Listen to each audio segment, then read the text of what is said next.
President Trump posting an image suggesting he will be proposing 50-year mortgages, a move his federal housing director confirms they are indeed working on, promising to be a, quote, game changer. Here with what that could mean for you and your wallet, former Trump economic advisor Stephen Moore. So great to see you this morning, Stephen. So what would a 50-year mortgage even look like? Great to be with you, Charlie. Well, I had just heard about this idea yesterday and pondering it. Look, here's what would happen if you had these 50-year mortgages. Your monthly mortgage payment would go down, right, Charlie, because you're paying that mortgage over 50 years rather than, say, 20 or 30 years. So if you want to make housing more affordable in the very short term, that might be a good way to bring down monthly mortgage payments, but then you're going to pay for a long, long time. You're going to be paying that mortgage payment for most of your life. And so that's a question of whether it makes sense financially to people. Yeah. But right now, where people are really struggling to find a home where they can meet those mortgage payments, it might make sense for people. By the way, the federal government should also be issuing 50-year debt because interest rates are low. It'd be a way for us to lock in low interest rates so that if we had a huge spike in interest rates in the future, we wouldn't be in a real problem situation financially.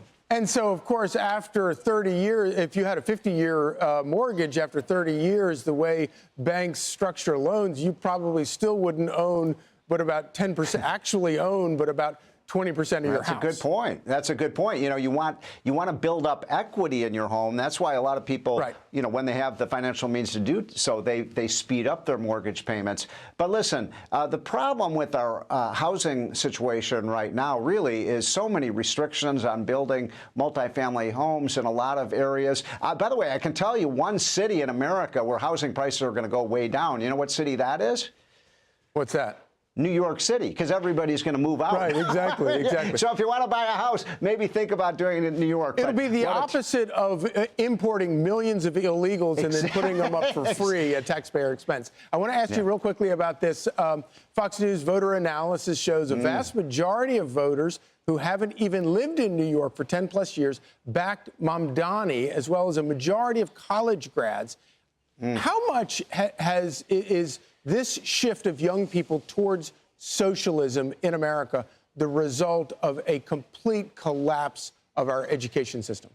Totally, completely. I mean, how embarrassing is it that, you know, after spending a couple $100,000 putting people through college, they come out believing that socialism works. You know, I was really privileged to know Milton Friedman before he died, the greatest economist of the last century. And he used to tell me at the end of his life, he goes, I don't get it. You know, the one most enduring lesson that every American, everyone around the world should have learned about the 20th century is that socialism and communism are a complete failure and free enterprise and freedom are a success. And yet we were graduating kids from college who actually think exactly the opposite. It's a very dangerous situation. And yes, it is an indictment of our school system, especially our university. It's almost like the more years of college you have, the stupider you get.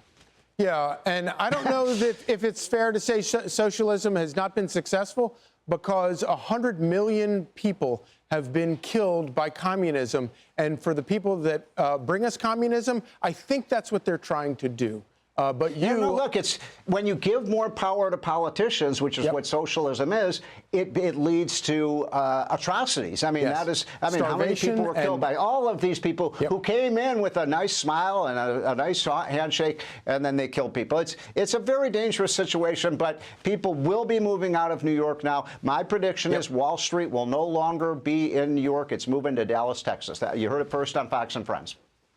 I have all the faith in you. Stephen Moore, thank you so much. Oh, by the way, can I just say one other quick thing on the way out? I'm a really great investor because I even got a higher rate of return on my stocks than Nancy Pelosi. Nice. Excellent. That does not surprise me. Thank you, Stephen.